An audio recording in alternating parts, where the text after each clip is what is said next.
disebut-sebut dalam beberapa prasasti Bali yang dikeluarkan mulai dari dinasti Warmadewa, yang mana teringat akan satu narasi bahwa di sini adalah tempatnya dulu ada beberapa petani kapas ya, tenun kain gitu loh. Jadi kali ini yang saya akan bahas adalah sebuah pusaka dengan wangun yang ada kaitannya dengan tenun menenun. Apa itu hubungannya, kok keris ada hubungan sama tenun gitu loh. Ya, dilihat aja, kita akan sama-sama bahas. Sebelumnya, ayo kita ngove.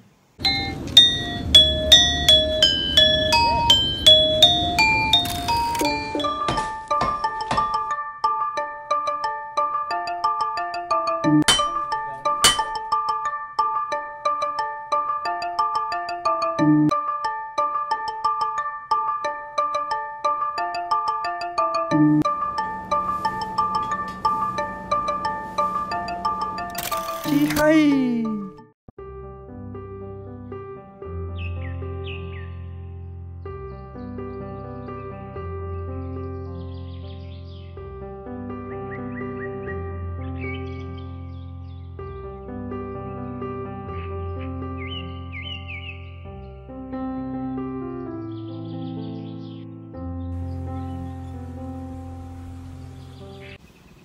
Yo, Baramu, jumpa lagi.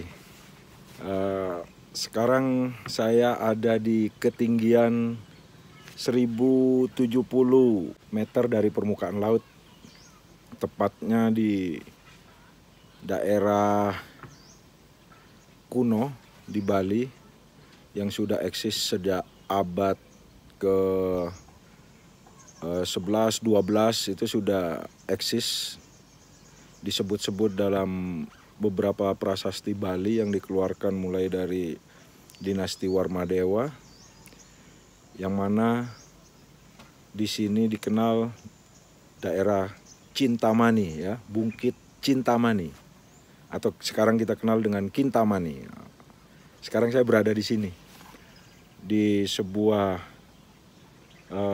kaldera bekas letusan gunung berapi purba Batur. Ada Danau Batur, ada tepatnya di desa Songan ya, itu pun nama desa kuno sekali yang sudah disebut sejak abad-abad 11, 12 itu sudah disebut Songan.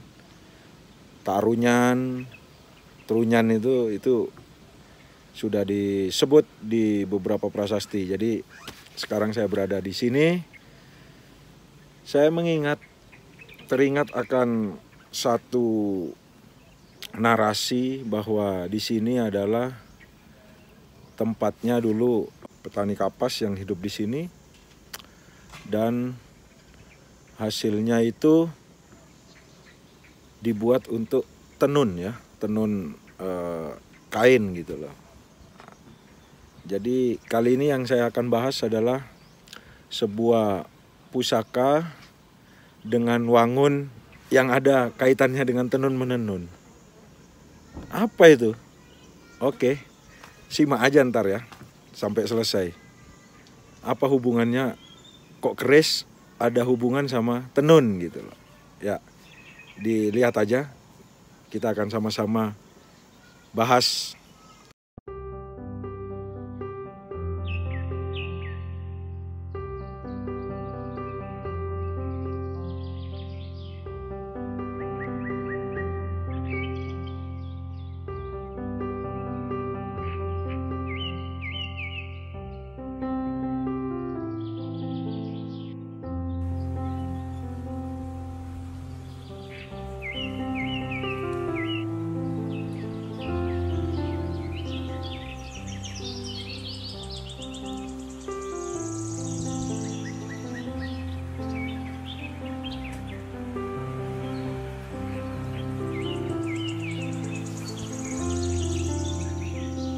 Nama wangunnya itu adalah Rangga Sumbi. Sebagaimana saya sudah pernah jelaskan di video tentang Rangga Prawangsa ya, wangun Rangga Prawangsa yang nanti linknya bisa lihat di kolom deskripsi. Itu wangun keris kali ini adalah sama-sama memiliki nama Rangga Sumbi lebih tepatnya. Jadi Rangga tersebut itu makna dari linguistiknya itu adalah orang atau sebuah jabatan dan seseorang yang memiliki jabatan di suatu kerajaan atau status kenegaraan, jabatan-jabatan strategis lah. Biasanya dikaitkan sama kesatria ya. Saat itu disebut dengan Rangga depannya. Jadi banyak Rangga. Sedangkan Sumbi itu apa? Nah, tadi saya di depan sudah saya jelaskan tentang hubungan wangun keris ini dengan tenun ya, tenun. Gimana hubungannya? Jadi sebelum masuk ke situ saya akan jelaskan bahwa literatur yang mengatakan wangun keris ini adalah Rangga Sumbi itu didapat dari catatan M. Nieshoff di tahun 1921 ya. Dalam catatannya dia melampirkan lontar keris ya, lontar keris yang di sana dia tidak mencatat dari mana lontar itu, tapi dalam keterangan catatannya lontar ini sudah dari 1921 dipakai panduan para kerajaan dan para pembuat keris yang diambil di skupnya waktu itu. Catatan dia lebih khusus di daerah Kelungkung ya, karena Kelungkung memang saat itu adalah pusat kerajaan di Bali.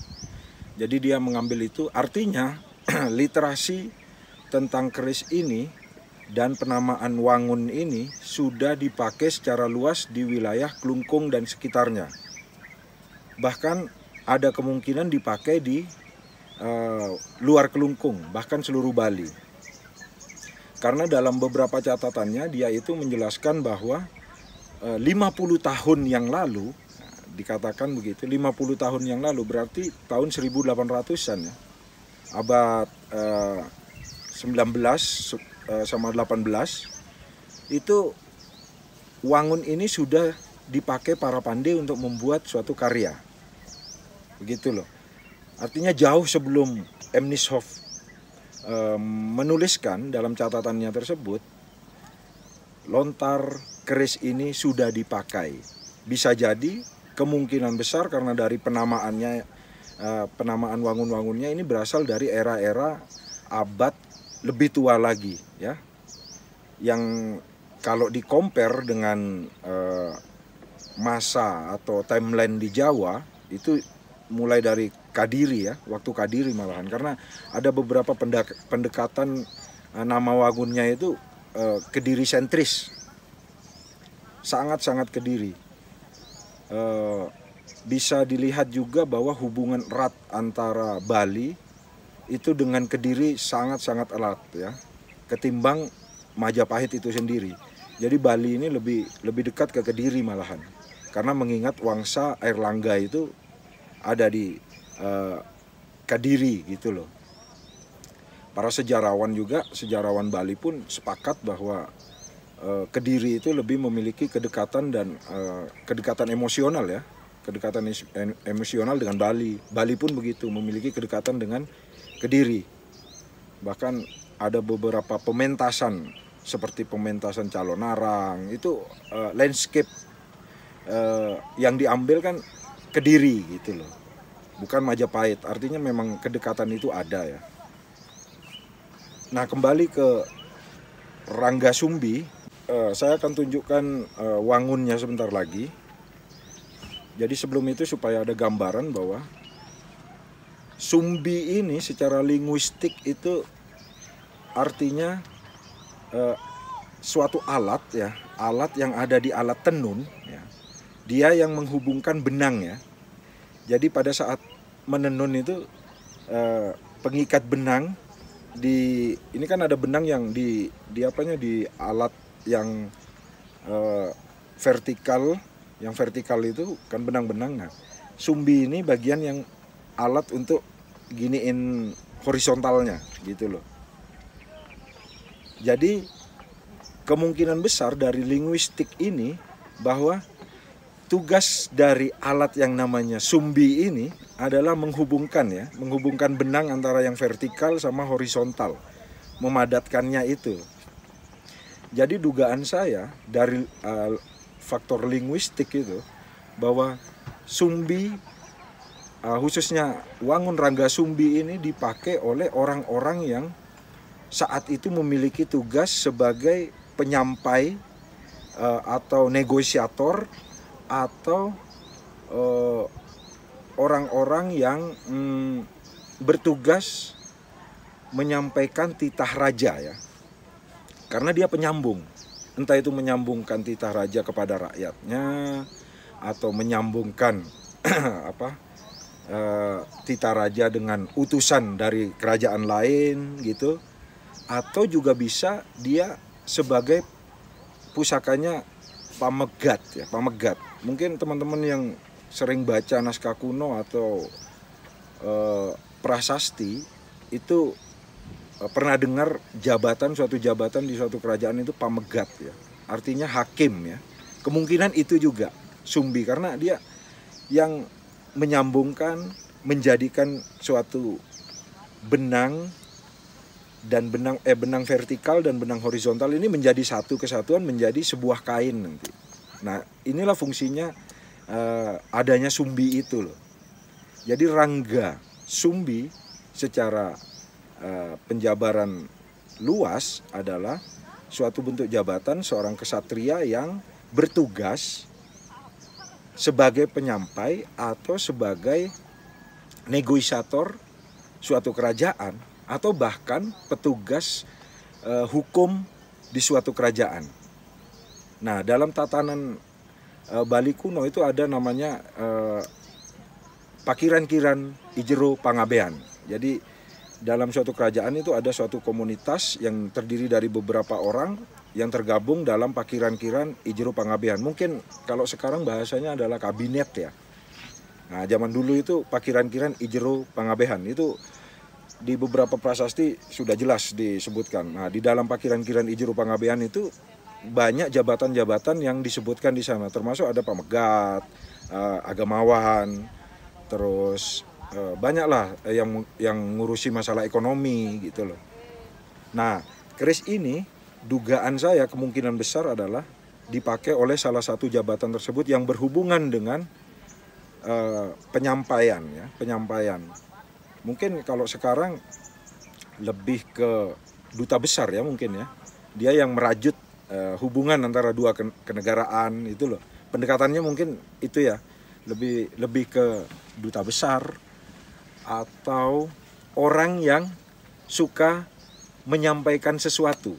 Ya, seperti motivator mungkin kalau sekarang ya, pendekatannya itu. Atau orang yang guru mungkin bisa juga karena dia menyampaikan dan merajut suatu hubungan antara guru dan murid gitu, bisa juga. Jadi luas lah pemaknaannya ini. Kalau sekarang mungkin kalau zaman dulu itu terfokus gitu. Terfokus pada jabatan, salah satu jabatan. Oke, tanpa lama-lama kita lihat bagaimana sih bentuk wangun rangga sumbi itu. Nah, ini ya, saya bukakan.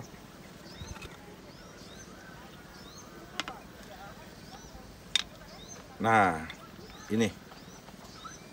Nah, nanti kita akan lihat detailnya. Ya. Oke. Jadi secara garis besar, karena di lontar keris yang dikutip oleh M. Nieshoff tahun 1921 itu tidak merinci detailnya, namun ada gambarnya loh ya. Ada gambarnya di situ, gambar di lontarnya, bahwa rangga sumbi itu memiliki ciri-ciri bagian gandek depan, ya, bagian gandek depan kita mulai dari ini. Bagian gandek depannya ini dia memiliki telalai gajah atau sekar kacang pogok. Kalau di Bali disebut cunguh bangkung ya. Ini bagian ini. Nah, dia ke atas. Tapi tidak memiliki jenggot atau gereneng. Kalau cunguh bangkung dengan memiliki gereneng kan Rangga Parawangsa. Nah, yang kedua adalah memiliki sama, rata-rata kan memiliki pejetan. Dia memiliki pejetan, terus jalen, lambe gajah dia miliki juga. Terus di bagian ganja, bagian ekornya dia memiliki gereneng sama. Dan Rangga Sumbi ini disematkan pada keris berlok, bukan lurus. Jadi penamaan wangun Bali sekali lagi itu tidak spesifik seperti dapuran Jawa ya, tidak spesifik seperti dapur Jawa. Dia lebih ya, jika lo dengan kategori di sor-soran begini dan memiliki karakteristik begini, itu namanya wangun ini gitu loh. Walaupun lo-nya adalah lo 5, 7, 9 gitu, itu tetap namanya tetap. Kalau di dapur Jawa kan sudah berbeda. Tapi di Bali tidak. Jadi yang dibuat patokan itu ini. Kemungkinan ya, ini menurut dugaan saya, zaman dulu itu kan sudah ada lontarnya. Tapi begitu para pandai membuat, akses melihat gambar di lontar itu kan tidak semua pandai bisa melihat lontar tersebut. Kemungkinan lontar itu tersimpan hanya di perpustakaan negara lah istilahnya. Jadi yang memesan itu melihat lontar di mana? Di perpustakaan negara, lalu pergi ke seorang pu pandai dan menjelaskan beberapa spesifik yang dilihatnya di lontar tersebut. Seperti cunguh bangkung gitu. Nanti wangunnya adalah cunguh bangkung begini. Lo-nya yang penting lo gitu mungkin ya, mungkin. Jadi selain akses terhadap literatur zaman itu memang terbatas, juga ada kemungkinan kemerdekaan berkarya menurut saya ya, kemerdekaan berkarya untuk seorang pu pandai saat itu benar-benar diberikan kebebasan dalam artian lo-nya tidak kaku dia. Oh, pakemnya wangun Rangga Sumbi ini harus lo 5 gitu, tidak. Mungkin itu ya, kemungkinan itu. Jadi kebebasan itu lagi tadi. Dan yang memiliki ciri khusus pada Rangga Sumbi selain cunguh bangkung atau pogok ini dan lo, dia juga memiliki sogoan 2 depan belakang yang sogoannya panjang sampai di ujung bilah. Nah, jadi di lontarnya pun itu tergambar sogoannya itu sampai ujung bilah. Jadi panjang dia sogoannya, tidak seperti lumrahnya sogoan yang hanya berhenti sampai di bawah sini ya. Di sini dia itu sampai sogoannya ini sampai ke atas. Nah, inilah yang menjadi salah satu penentu sebuah wangun Rangga Sumbi. Untuk pamornya pun bisa bermacam-macam ya. Kalau kita berbicara wangun itu lebih ke bentuk secara keseluruhan ya. Yang di Jawa dikenal sama dapur gitu loh. Jadi di Bali ini dikenal dengan wangun. Jadi bentuk secara keseluruhannya, sekali lagi saya jelaskan, wangun Rangga Sumbi ini memiliki bentuk khusus ya. Yang kita bisa lihat dari yang pertama adalah bentuk spesialnya ya, spesifik, sangat spesifiknya adalah cunguh bangkung atau sekar kacang pogok ya, lo kerisnya, dan memiliki sogokan rangkap 2 ini sampai ujung bilah. Itulah Rangga Sumbi. Nah, jadi untuk siapa yang make itu tadi sudah saya jelaskan di depan. Oke, demikian penjelasan saya, penjelasan singkat ini. Jika ada para baramu yang memiliki narasi literasi yang berbeda dan mungkin pernah mendengar tentang Wangun Ranggasumbi ini, silahkan tulis di kolom komentar ya. Ya, kita sama-sama belajar dan saling mengisi di sini. Oke? Terima kasih. Sampai ketemu di video berikutnya.